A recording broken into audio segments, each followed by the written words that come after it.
Hello students, once again a very warm welcome to Meso Study Sessions. So in today's class, as you can see, we will be talking about some questions exercise, and as we are dealing with the chapter diversity in living organism, we have completed the whole chapter. Now I'll tell you how to attempt questions. So it's just a practice class, and also we will be focusing on only 10 questions. So you don't have to be strict towards these 10 questions only, revise many more questions as well. Right. So let's start the today's session with the question number 1. So whole session that includes the 10 questions. Each of the questions, they are divided into the separate categories. Out of these, the first 3 questions are of 1 marks. So just have a look for the question number 1. So your question number 1 states, name one basic characteristics of classifying an organism. Hope you will be having an answer right now, right? So in this case, as we are talking about what is the one basic characteristics of the classifying an organism, we always see that we have a 2 type of organism. We classify the different organisms present on the earth's surface on the basis of one single category, that is on the basis of their cellular structure. Are they prokaryotic organism or the eukaryotic organism? So this is the first answer, that is on the basis of cell structure. On the basis of cell structure. And majorly we know that we have 2 type of organisms. One is called as one is having a prokaryotic type of arrangement. Prokaryotic. And second, we have is a eukaryotic. Or you can also say in some of the organisms, the unicellularity is seen. In some of the organisms, the multicellularity is also seen. But first of all, we focus on this first characteristics. Whether they are prokaryote, that means do they have a well-defined nucleus present or they do not have a well-defined nucleus present in them. Instead, in case of the prokaryotes, we have a one nucleoid present. No such membrane-bound organelles present in the prokaryote, whereas in case of the eukaryote, the membrane-bound organelles, such as in case of the plants, we have is a chloroplast present. We have a mitochondria in the plant as an animal cell both. We have endoplasmic reticulum, we have ribosomes present, we have a Golgi body, the lysosome, the vacuole. So many cell organelles which is present in case of the eukaryote. Right. So the basic unit, if you'll write that cell structure, you'll get a correct 1 mark. So let's move on to the second question. Again, the second question is also from the same category, that is of a 1 mark. So when you are attempting such type of questions, one thing should be clear in your mind, that is how your marks is distributed. Don't waste your time in attempting 1 marks question for your writing stories for the 1 mark question. Don't do that. Do one thing, if you want to attempt a 1 mark question, complete it within a 1 sentence or a 2 sentence, or wheresoever it is required to write a 1 word only, just do write 1 word. Because these are those type of questions in which you cannot spend much of time and you can score in a better way. So let's move on. The question number 2. What was the modification introduced by the Wyss in Kingdom Monera? So first of all, if I ask you one question regarding the scientist name, that is a Wyss. Wyss was the first person who classified all the organisms which is present on the earth crust into the 6 kingdom. Before that, it was a 5 kingdom system of classification. Let's have a look. So initially it was a 5 kingdom system of classification. Initially, the scenario was this thing. In the 5 kingdom system of classification, organisms, they were divided into 5 different kingdoms. The first, they were unicellular prokaryote organisms that are considered as a Monera.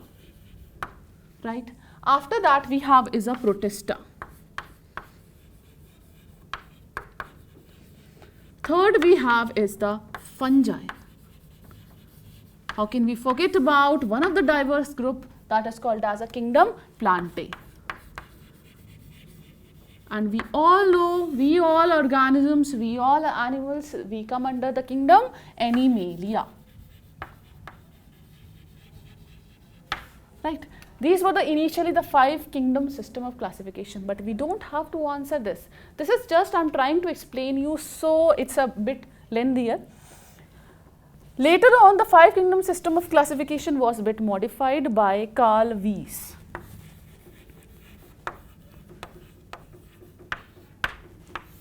Carl Weiss gave 6 kingdom system of classification. 6 kingdom system of classification.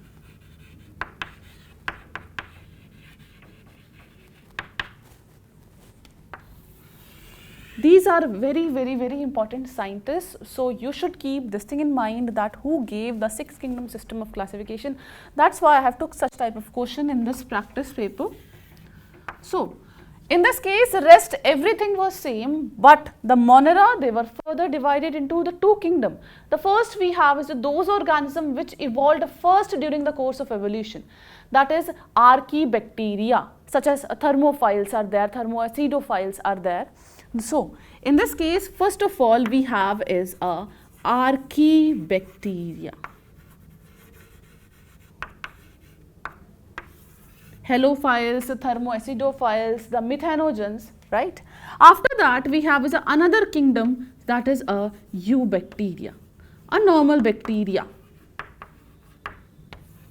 Archaebacteria, they were those group of organisms who can easily survive in harsh environmental condition. Where the temperature can be high, they can live over there as well. Where the salt conditions, they are like very much adverse, in that condition also these organisms can easily survive.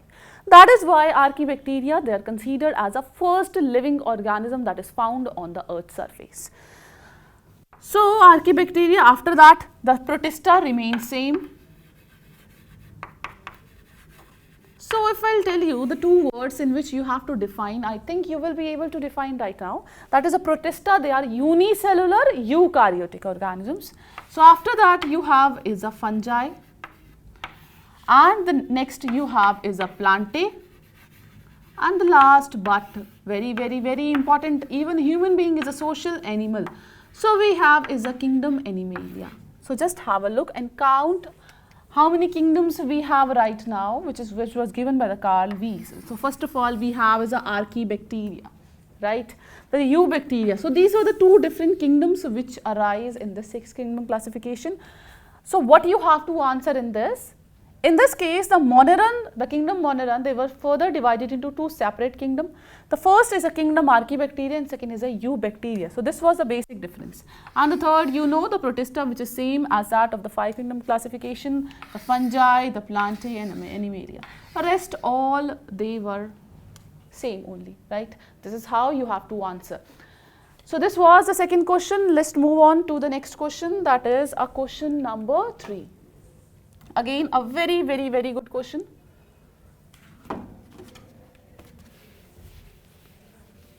Define the term hermaphrodite.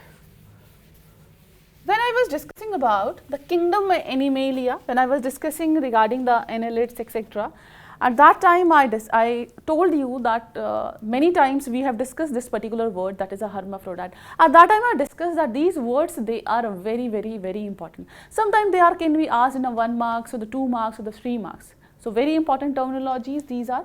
So the whole session of today's, they include certain different terminologies also, which we have already used in the sessions. So to talk about the hermaphrodite.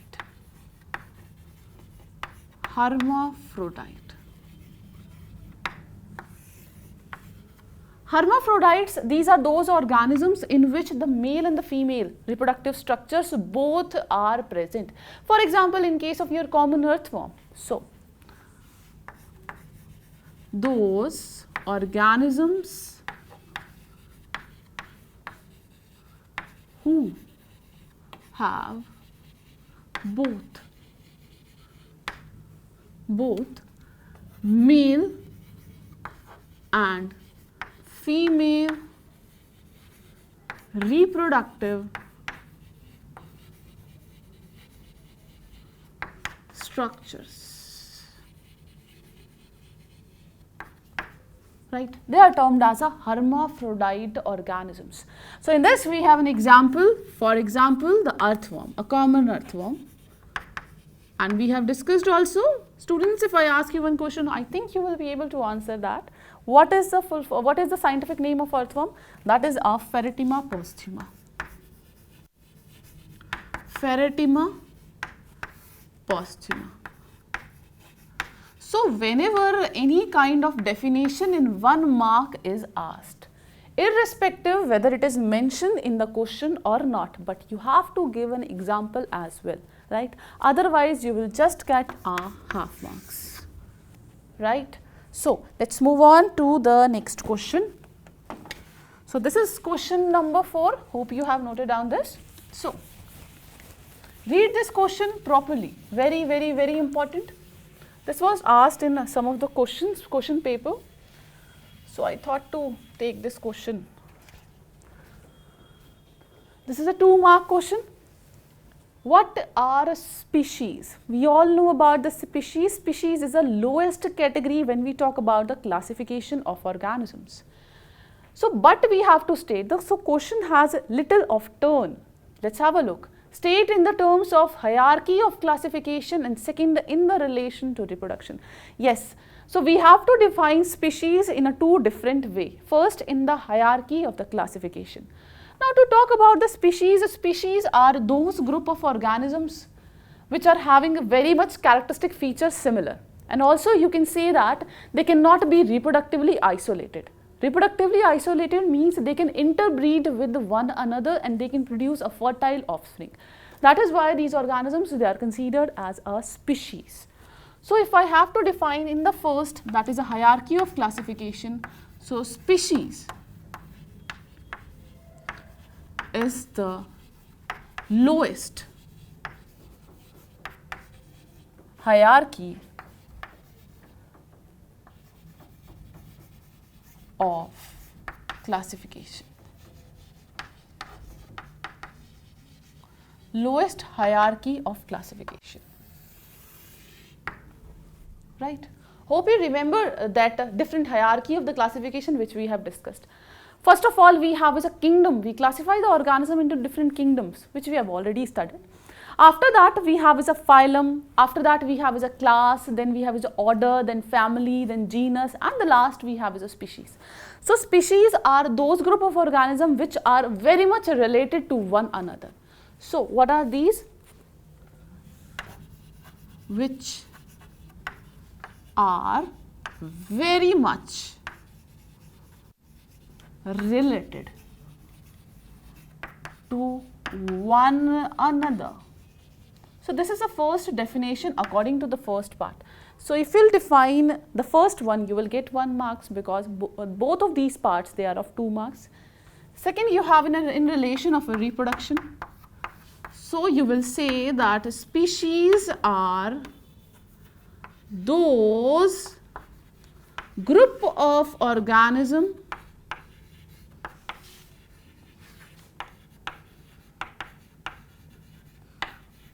who can, very, very, very important definition, who can interbreed and produce fertile offspring.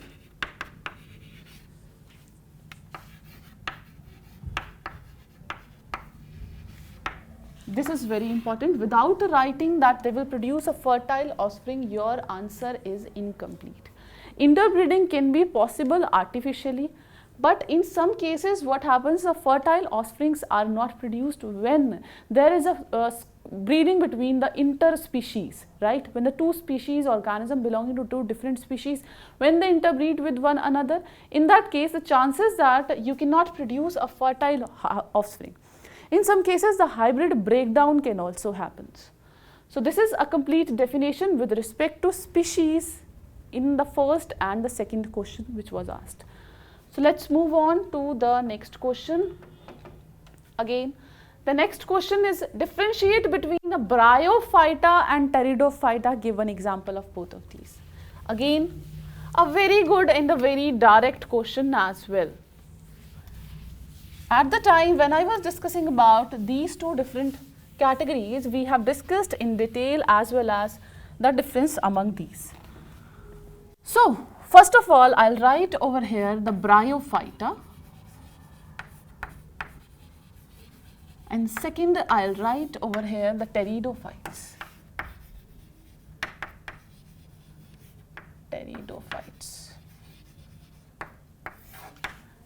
So, whenever the differences are asked, try to write differences in this manner. So, in case of the bryophytes, the plant body is of a gametophyte. So, first is plant body is gametophyte. Whereas, in the case of the pteridophyte, the plant body is of sporophyte. Plant body is sporophyte. Right. Second different is, in this case, they are anchored to the surface with the help of the rhizoid. So, bryophytes anchored to the surface via rhizoids.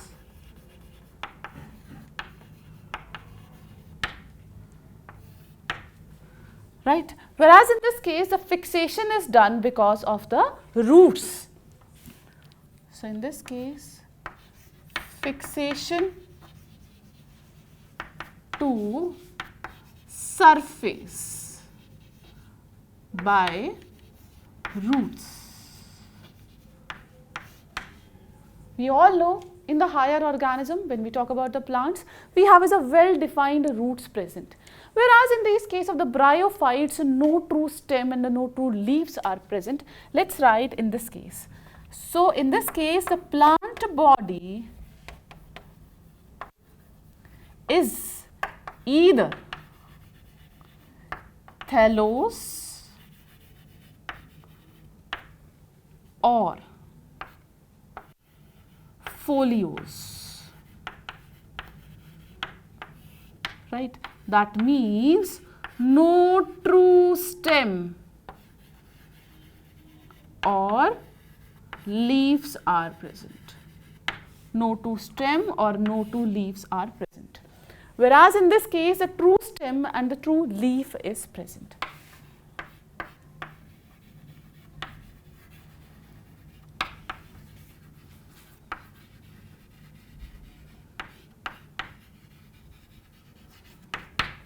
Right. Now, let's talk about some more differences. So, in this case, what is happening? The sporophyte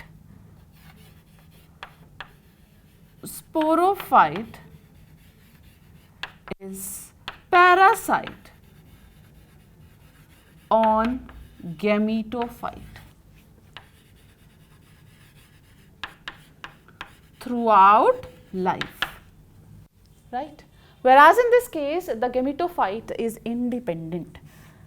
So, in this case, the gametophyte is very much small as well, and you can write it is independent. You have many differences among these. As per the bryophytes are considered, they are also called as a non-vascular plant. So, I am writing over here, these are non-vascular plants. Whereas your pteridophytes are vascular plants. They require outside water for the process of fertilization, whereas a pteridophyte do not require outside water for the process of fertilization. And they are asking one example from each of these cases. You can write, in this case we have is a Rickettsia, Riccia.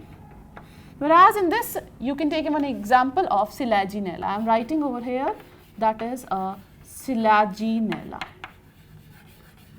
So these are the two examples. This is a last point. They're asking only one example, so I've given only one. This is how you have to attempt such questions. So when differentiate is asking, try to make like difference in the form of column only. Right?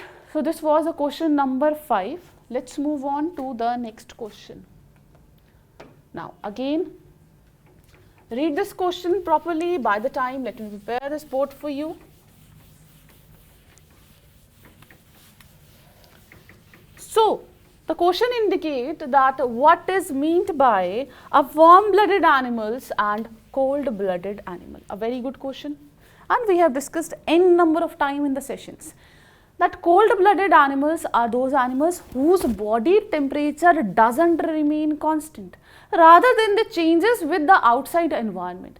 Suppose outside environment is somewhere or other 35 degrees Celsius. My body temperature will also be 35 degrees Celsius if I am cold-blooded animal. If suppose I am a warm-blooded animal, if suppose, it's not a if, suppose we are a warm-blooded animal only and we have a higher body temperature. Our body temperature remain constant at one particular place only. This is because of the heat which is generated in the body because of all the metabolic activities which is happening.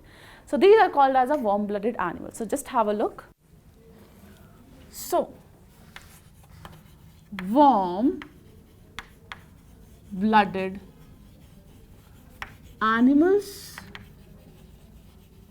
are those whose body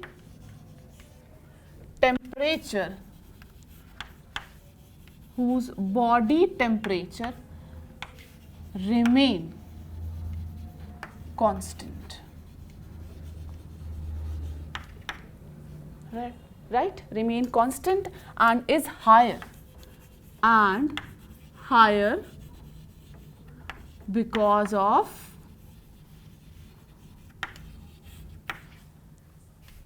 metabolic activities, and or you can write and maintained because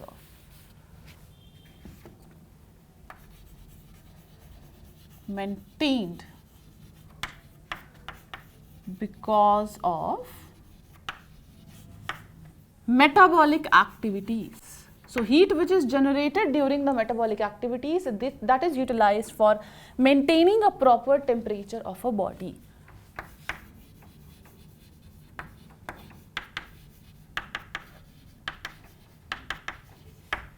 So as this is just a definition, but we will not stop here. We will also discuss some of the examples as well. So in this case, we have an examples like birds and mammals. Birds and mammals. Right? This is what? Warm-blooded animals. Now they are asking one more different type of organism, which is a cold-blooded animal. So let's have a look. Cold-blooded animals. So what are these cold-blooded animals? Whose body temperature are those whose body temperature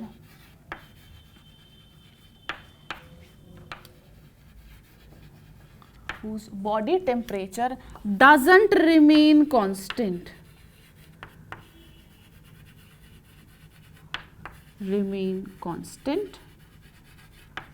But changes with the outside environment.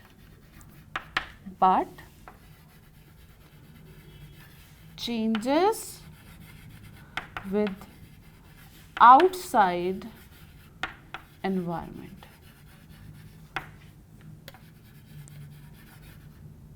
So these type of organisms, they are also called as a poikilotherms. Another name, that is a poikilotherms. Whereas those which are having a constant body temperature, they are also called as a homeotherms. In this you can write one example, that is a reptiles, your amphibians, your fishes,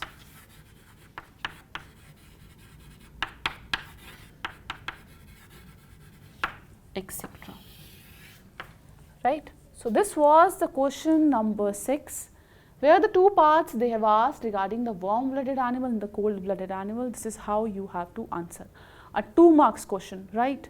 So note down this, I'll be back. So students, hope you have noted down this. Let's move on to the next question. So the next question is question number 7. Again this question from the different category, that is of a 3 marks. So let me prepare this board for you. Read this question. So they are asking that we have to explain the following terms.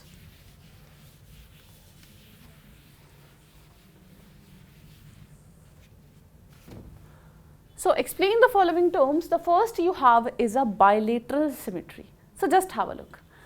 Suppose I have one organism, let's have a look over here, and I have already explained in the session also. This is an organism. If I wish to divide this organism, in what ways, in how many ways I can divide this organism? I can divide this organism like this, so that the organism will be divided into 2 equal halves. Similarly, I can divide the organism like this as well. Just have a look. I can divide this organism like this as well. I can divide this organism in this way as well. So these organisms, they are not bilateral symmetrical.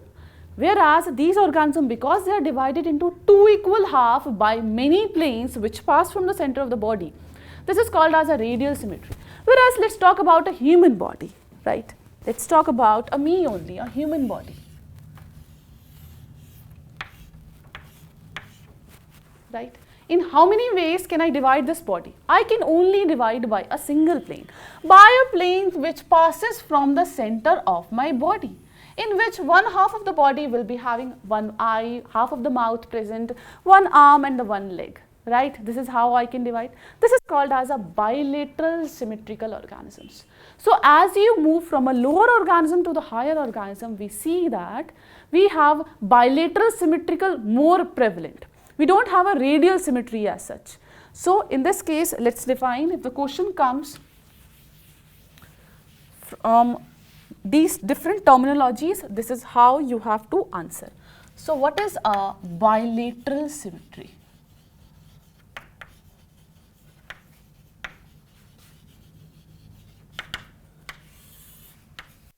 Right? That means body of organism, it's all about the arrangement of body, right? Body of organism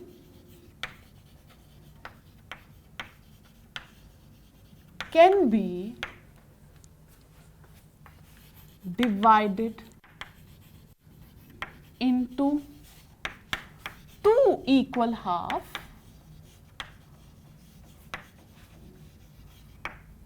by single plane only passes from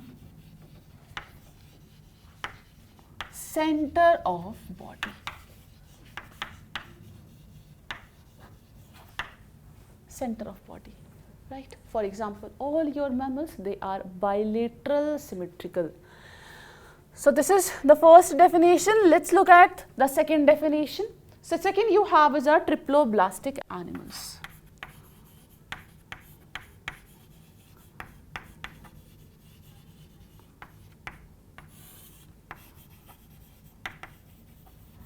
So as the name indicates, triploblastic, that means somewhere or other the 3 things are involved. Tri means 3.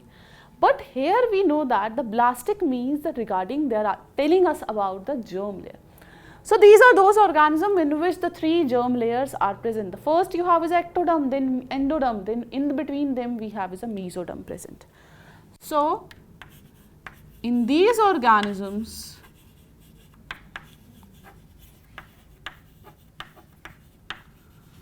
three germ layer. For example, ectoderm, endoderm and mesoderm. This is not meso study MISO, this is MESO, right? So don't get confused, this is mesoderm. So they have ectoderm, endoderm and mesoderm present. which further give rise to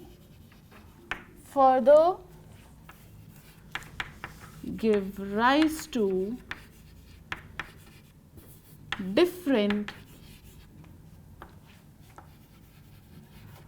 body structures, like some of the structures, they are derived from the ectoderm, some are derived from the endoderms, and some are derived from the mesoderm. So these organisms, they are called as a triploblastic organisms. All the higher chordates, we organisms, we are triploblastic animals only, right? So you have to write the examples as well. So let's have a look for the question number 7, third part. That indicates an open circulatory system. A very easy question, right? And hope you can answer this as well.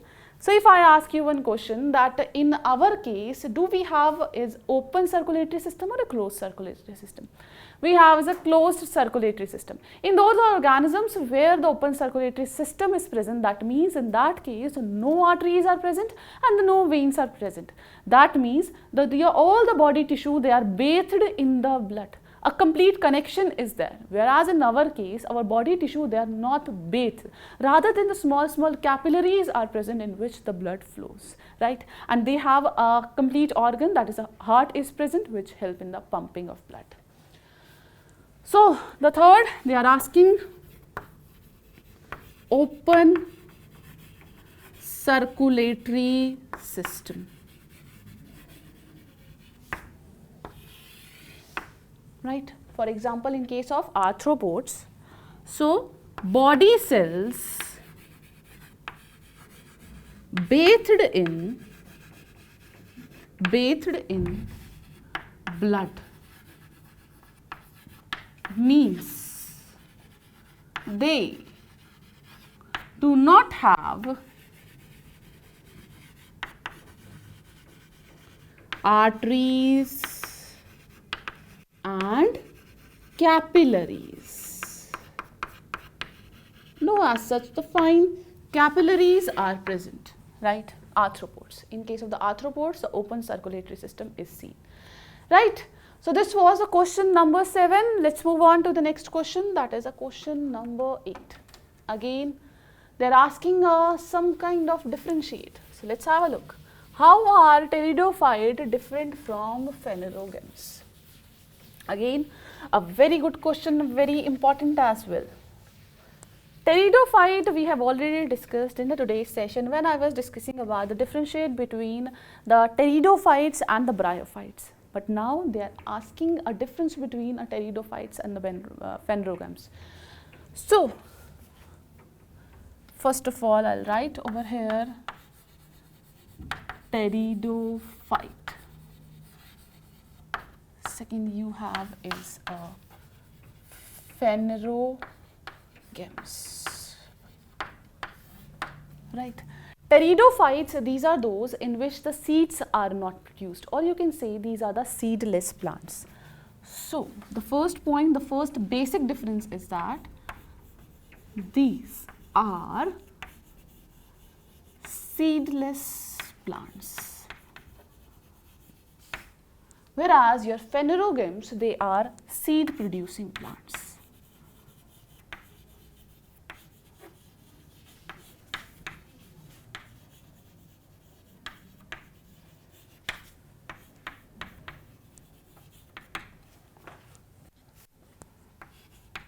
Right? Now, in case of the pteridophytes, the gametophytes which are produced, they are independent and small. So, gametophyte is small and independent, right? Whereas in case of the phanerogames, what is the case? In this case, the gametophyte dependent on sporophyte.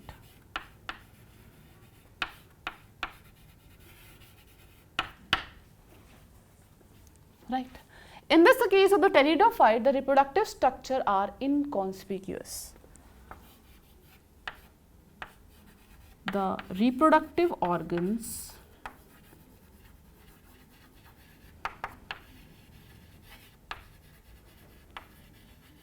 are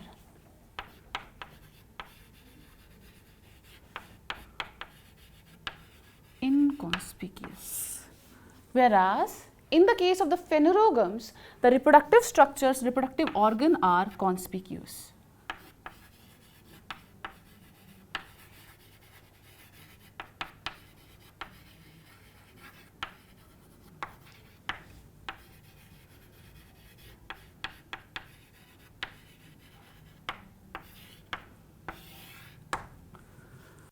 Right.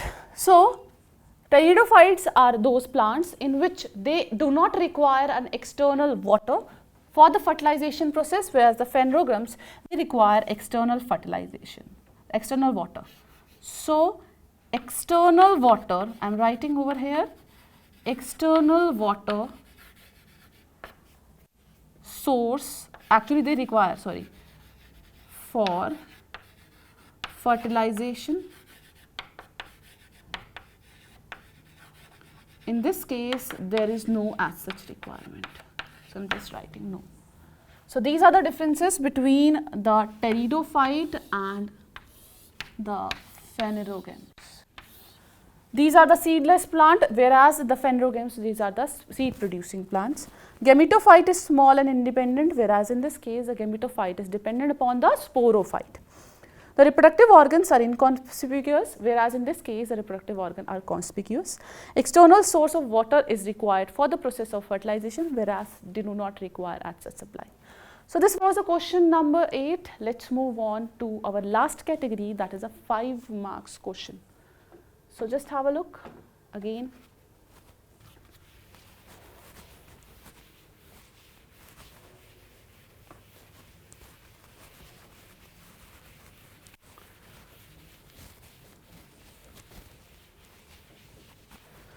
So, look at this question, question number 9, this is of a 5 marks, very easy. The question seems big, but very easy. If you know the basic concept, you can answer this question within seconds. So, question number 9 indicate XYZs are living organisms, right? Right, okay. So, in the A part, they say identify the group to which they belong on the basis of the following features. Okay, they are telling the features is given. Now, this question is quite opposite. Normally, what they do, they ask the feature of the different group of organisms. Now, they have given feature and we have to identify the group of organisms. So, X, it is written over here, these are the microscopic unicellular prokaryotic organism. Hope the answer is there in your mind. So, in this case, we have is a monerans. So, my monerans are the Monera. So, monerans, these are those organisms which are microscopic, that we know, and also these are those organisms which are single cellular and do not have as such differentiation within the different organelles. So, these are the prokaryotic organisms. So, that means this is also clear to you.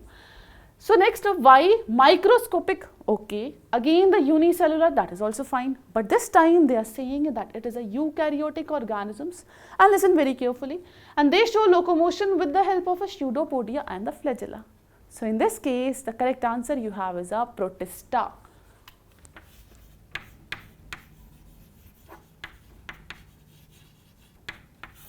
Protista, right students? So, let us look at the third. Z is a multicellular filamentous eukaryotic autotrophic and aquatic. Again, just read this carefully, multicellular, okay, that means they are talking about a higher organism. Filamentous, that means somewhere or other they are talking about those plants which are filamentous, whereas these are eukaryotic, okay, the plants are eukaryotic, they are autotrophic, they can prepare their own food, that also we know. And the last they have written over here the aquatic. That means they are talking about which group of organism?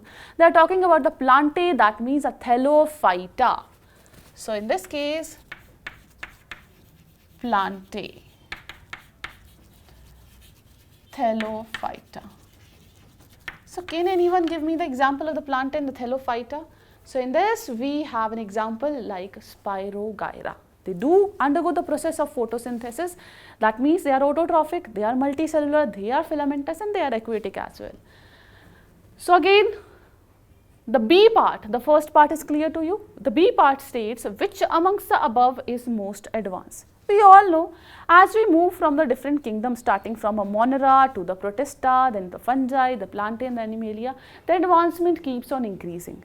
So it's quite definite that these are those group of organisms which are most advanced. See, such type of questions, if they come in your examination, they can give you a complete of 5 marks. You have to be very careful while reading the question. Answer will be there in the single word. So, a single word can give you a whole marks of a 5, which itself is a very huge number. So, in that respect, you should read this question very carefully. Do not do any kind of mistake. Let's look at the C option. Name one organism that belong to the XYZ. Yes, we can give the name of the organisms. So, in case of the monerans, we have an example you can take such as a bacteria. Next, the protista, the example that you know, that is a amoeba. Yes, this is also clear to us. And the plantae and the thallophyta. In this, you can take an example of a Spirogyra.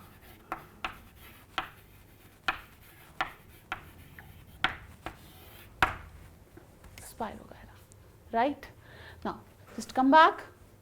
So, this was a question number 9, right? We have attempted all the parts. Let's move on to the next question, that is a question number 10. So, read this question carefully. Identify the 3 features possessed by Orthocotif. We have n number of the features we have studied in the sessions. So, they are asking just 3 and we can give them. So, the first feature is that chordates. First, they have notochord present. Second feature, they have dorsal hollow nerve cord.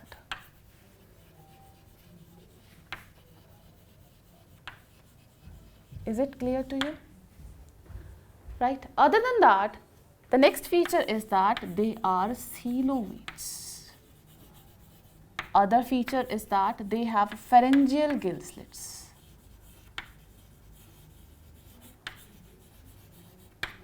Very direct and very easy answer. Hope you can give by yourself as well.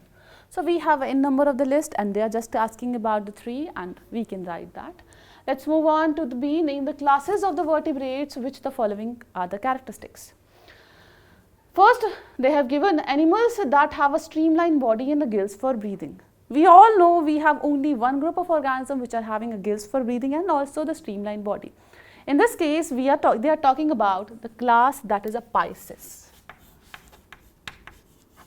So, Pisces means to say we are referring over here the fishes which live in water. They have the streamlined body which is just like that of an aeroplane, right? So that the minimum water resistance can be there and they can easily float or swim in water. Next is the animals that are found on both land and water. So in this case, answer you know, that is an amphibian. For example, your frog, they can live in water as well as in land, right? So in this case, the third part indicates animals that have a mammary glands for the production of the milk to nourish their young ones. These are the most advanced animals, right? And they can easily nourish their young one and show the process of the vivipary, though we have certain exceptions as well. But they are asking about a group of organisms which are termed as mammals, V organisms. So these are the different 3 classes. They are asking a easy question. If you read this question carefully, then only you will be able to answer. So don't get scared because the question is quite huge. It is very easy as well. So this is how we have already discussed, this is how we completed the today's session when we have discussed the 10 questions from the different separate category. Hope this session is clear to you. We'll meet you in next session when we'll discuss a new chapter.